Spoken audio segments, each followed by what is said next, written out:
Well, as CBC News first reported, 4 Canadian women and 10 children have been repatriated from a Syrian detention camp. RCMP arrested 2 of the women upon their return. CBC's Karina Roman has more on this story. After years of being held in a detention camp in northeastern Syria, 4 Canadian women and 10 Canadian children are back on Canadian soil. They were held in this detention camp because of alleged ties to ISIS. Now, since coming back to Canada, returning today, 2 of the Canadian women have been arrested in Montreal. The Crown is applying for something called a terrorist peace bond, which means that the 2 women will have to live under certain conditions for up to a year. But their hearings regarding these peace bonds will not likely happen for a few weeks or even months. Now, this repatriation is all part of a deal with Global Affairs Canada. It was a last-minute deal made in January, a day before the case was set to go to federal court. But the deal actually involves 6 women and 13 children. So not all the people part of this deal came back on the plane today. That's because we were told that 2 of the women and 3 of the children were not at the designated pickup spot for this to happen, and that Global Affairs Canada did try and locate them but were unsuccessful. So their lawyer is obviously hoping that they can be located and that their repatriation can still happen.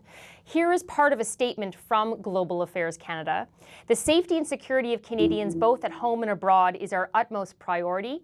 Amidst reports of deteriorating conditions in the camps in northeastern Syria, we have been particularly concerned about the health and well-being of Canadian children. Canada has taken extraordinary steps to repatriate Canadian women and children identified in the Bring Our Loved Ones Home litigation. Today, 4 Canadian women and 10 Canadian children are being repatriated to Canada. As long as conditions allow, we will continue this work. Now, that's because there are other women and children still over there who also want to come back. One of them is a Quebec mother and her 6 children. Global Affairs has determined that the children are eligible to come back to Canada, but her security assessment, the mother's, has not been completed yet. Her lawyer says she is willing to let the children come without her in the meantime, but they were not on the plane today, and so they are still over there. Now, the Prime Minister was asked again today, as he was asked yesterday, how he can condone the idea of the government offering to basically separate children from their mother. This is what the Prime Minister had to say about that.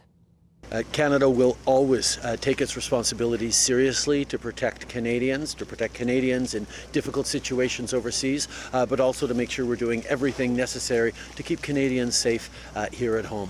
For operational reasons, I won't be commenting further on any of the situation. There are also 2 foreign mothers and 3 Canadian children between them who are over in a detention camp. Their lawyer says they have not been part of this repatriation, nor are they part of the deal. But because the mothers are not Canadian, they have also been offered the idea that their children can come, because their children are Canadian, but that the mothers cannot. Obviously, their lawyer, as you will hear here, says that's a terrible choice for a mother to try and make. Have a listen.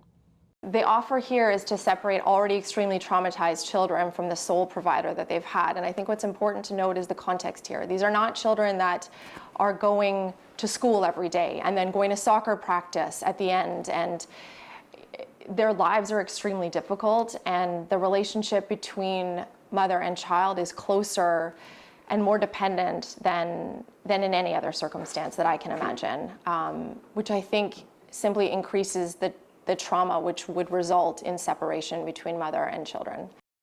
There are also 4 Canadian men in detention camps that want to come back to Canada. The federal court has actually told the federal government that they have to do so, but the federal government is appealing that ruling. Karina Roman, CBC News, Ottawa.